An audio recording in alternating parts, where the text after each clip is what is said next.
Talk to me. WSRadio.com.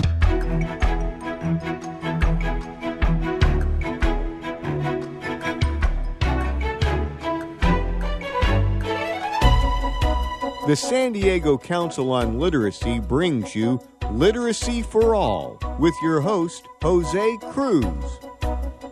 Welcome to the show. I'm Jose Cruz from the San Diego Council on Literacy. You're listening to Literacy for All, and we are on WS Radio. Our guest for this segment is Fabio Rojas. He is can we call you the founder? Sí, Executive Director? Yes. Okay, and of Refugio Music. He does, yes, he's a musician. He has a studio, but he's doing a lot more than that in a community of special need. We're talking about National City, which is where his studio is housed. Fabio, first of all, welcome to the show. Thank you very much for inviting us. We're so glad to have you. Tell us about what you're doing just on a real basic level at Refugio Music, how that's spilling out into the community, how that relates to literacy, education, and enhancing quality of life for the residents that you get to work with. Excellent. Yes, we have an education, entertainment, and audio production studio located at 1633 Hoover Avenue, National City. Everybody welcome. We also provide services in the community when we see the special need, when we see that people want to have an event, something that's going to impact positively their community. Mm-hmm. We're very involved with the Chamber of Commerce of National City as well.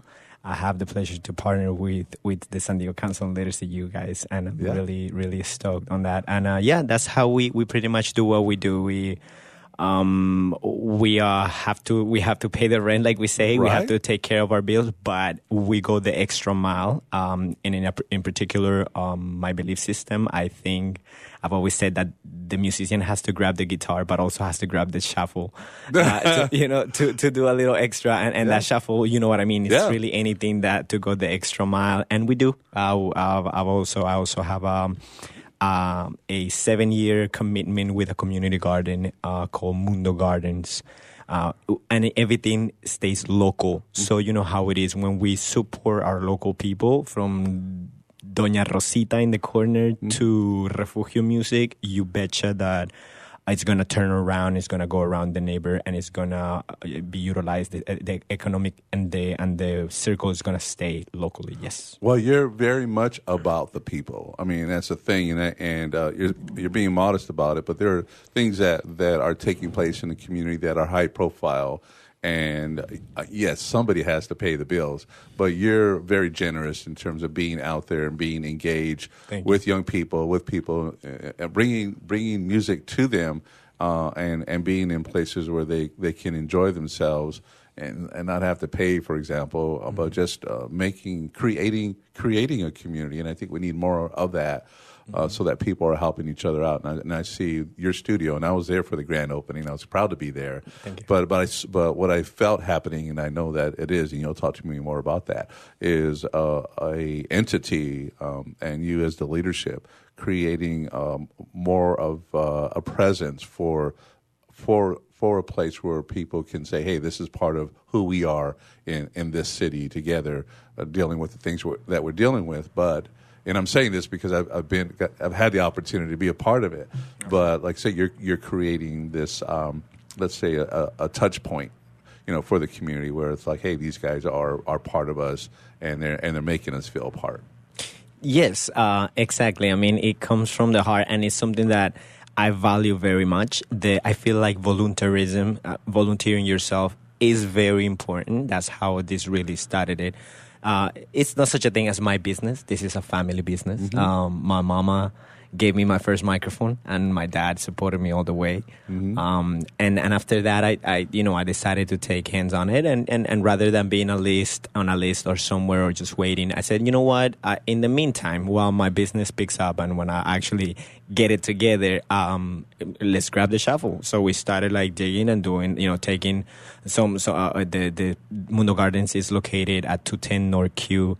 National City, and it's a beautiful community that deserves that organic, that green. So I said, all right, so yes, I'm gonna be that producer, that engineer with a business, but I also want to contribute with volunteerism into a garden. And 6 years later, we have now a gorgeous place that we educate the children. We plant the seed literally with them, and they get to experience that. So we bring the gardening component and the music component, and that's where Refugio Music ties in. So you're growing musicians, you're growing food, you're growing a community, and it's very much needed, and it's coming from the roots. I mean, there's a lot of symbolism there for me. Yes, it is. Yeah. So tell us, going to the roots, and we'll get more into some of your activities. But tell us more about. Cause you mentioned your mom and your dad, but just where you come from and your journey, and what brought you to what you're doing now. Oh, wow, we probably need more Let's time. go all the way back to Colombia. I know you're Pretty much born and raised in Colombia until I was 16. Moved to Miami, got to experience, Puerto Ricans, Cubans, Brazilians, the diversity, and that really opened up a lot of my. Let me see, how do we take music to the next level? And really has been actively my weapon of choice for a long time, for the past 10, 12 years. And then from there, I ended up in Tampa. I moved to Minnesota. I know it's a crazy change. I got frozen for a while. I went to Minnesota for college. I graduated from one of the top 10 schools of music production and engineering in the country. The first one in my family to graduate from college, so it's a big proud. Went back to Colombia, lived a little bit in Dominican Republic. Just long story short, ended up in Los Angeles with a recording. Before I flew back, I met the B-side players, which is a very conscious, uplifting music, and they say, "Hey, can you try to play a piano on this song?" And I did, and after that, we started touring the United States. I toured more than 25 states. Oh my!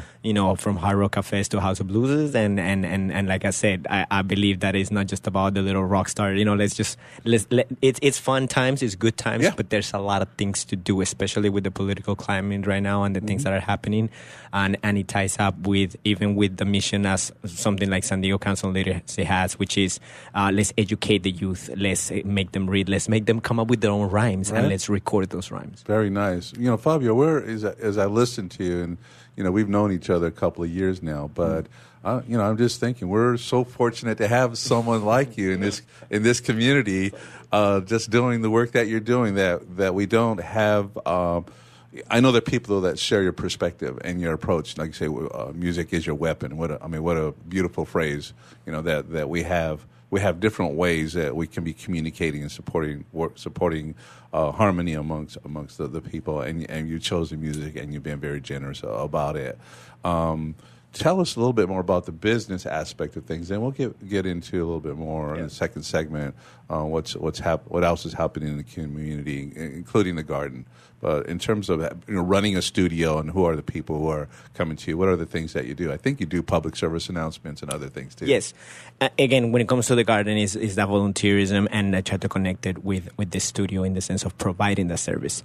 That's completely from the heart. Now, when it comes down to taking care of the bill and paying those things and utilizing the budgets to not only pay for the equipment itself, myself as far as all the people and creating a business. I'm a big fan of that as well. I come from both sides. My dad has always been an entrepreneur, a business owner, and my mom was very into the farming. She's a campesina.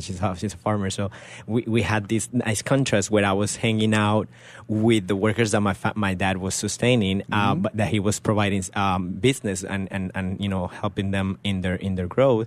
And I was the kid that was there with them, working. Like my dad used to have it was a distribution of paper and pen, anything you see in a desk, right. and I used to be the kid like talking to the workers. It just regular to me was never this separation, and it's beautiful to have the contrast. Now I see because now I can say, you know what? It ain't such a thing as this boss mentality or this I tell you what to do. In reality, leadership comes from sustaining from the bottom, from the platform and pushing your peeps up. And that creates this sense of wait a minute, Refugio Music is a hub. And I just happen to be the light carrier at this point. Yeah. But in the meantime, I'm going to continue providing service and creating budgets so that we can all get paid and get a little bit of the cake. And how does that work in things like with the San Diego Council on Literacy?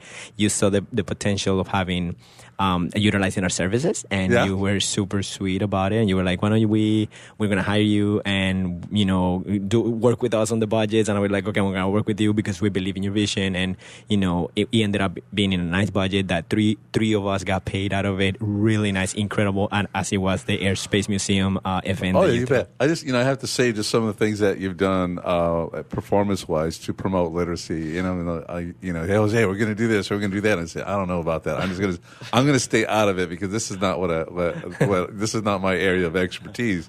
And hearing what you've done with Green Eggs and Ham and doing that as a musical performance, and golly, we had the one reception a few years ago, and you're like, we're going to do Hey Joe, and I was like, how are they going to do Hey Joe, that Jimi Hendrix song?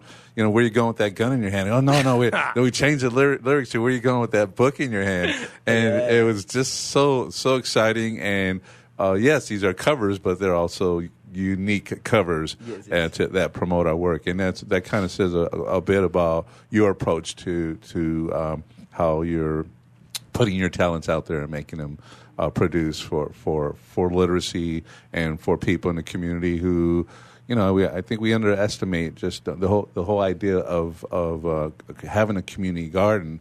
Not just because it's smart and fun, but people need food, and so you're teaching them. Because there are people who don't have food.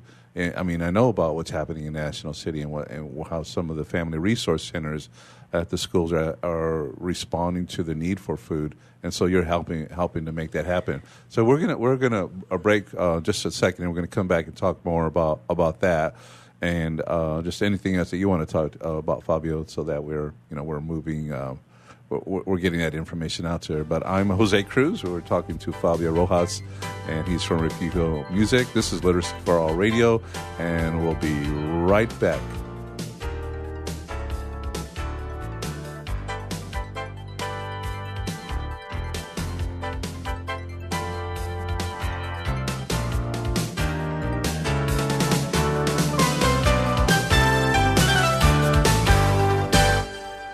I've heard this is like one of the best pizza spots in town. Yes, it is. I'll do a slice of pepperoni, slice of vegetarian. You got it. And I will pay for all of that in 3 days. In 3 days? What's that mean? Well, wait, you accept credit cards. That money's not going to hit your account for 3 days anyway. I need my money quicker. At Chase, we hear you. With Express Funding, card payments are in your Chase account the next business day. Go to chase.com/expressfunding. Chase for business, so you can. Compensated participation. All businesses are subject to credit approval. Not all clients are eligible for next business day funding, and additional terms, conditions, and restrictions apply. Donate cash, furniture, clothes, and other gently used household items to Father Joe's Villages and get a nice tax break in April. Every donation is tax deductible. Believe you can make a difference. Be Father Joe. Go to neighborhood.org or call 1-800-HOMELESS to donate today. Life is full of misadventures, from car crashes to home fires to getting choked out on the mat. Yes, I said getting choked out because I'm Carlos Kramer, jiu-jitsu competitor, MMA and media personality, and mild-mannered insurance agent. You can follow my adventures on Kick-Ass Radio, and I can protect you from life's misadventures at Kramer Insurance. Home, auto, life, business, and workers' comp. We're at KramerINS.com, and I want you to join my world. Identity theft costs over $20 billion a year. When was the last time you changed all of your passwords? Don't be a victim. The nonprofit Securing Our eCity Foundation is here to support you. They serve individuals, families, seniors, businesses, and nonprofits throughout San Diego, helping to make a safer cyber experience for all. For more information, visit securingourecity.org or call 619-630-2444. Too much to do? Not enough time to get it done? Call on the experts at Another 8 Hours for your business support needs. By partnering with Another 8 Hours, we allow you to focus on the more important matters, like being in front of your clients, doing what you do best, rather than being stuck at a desk poring over paperwork, rummaging through emails, returning phone calls, and struggling to get everything done by yourself. Meanwhile, your family and social life are going down the drain. Go to another8hours.com or call 8 More Hours. That's 866-734-6877. Hi, this is Rob Barnett, VinVillage.com, where wine lovers connect. Be sure to tune in weekly to Vin Village Radio for exclusive, in-depth interviews with the who's who in wine and food. Securing Our eCity Foundation is a nonprofit organization focused on cybersecurity awareness and education. Formed in 2011, their mission is to enable every San Diegan to live, work, and play safely in the cyber world. For more information, visit securingourecity.org or call 619-630-2444. securingrecity.org, 619-630-2444. securingrecity.org.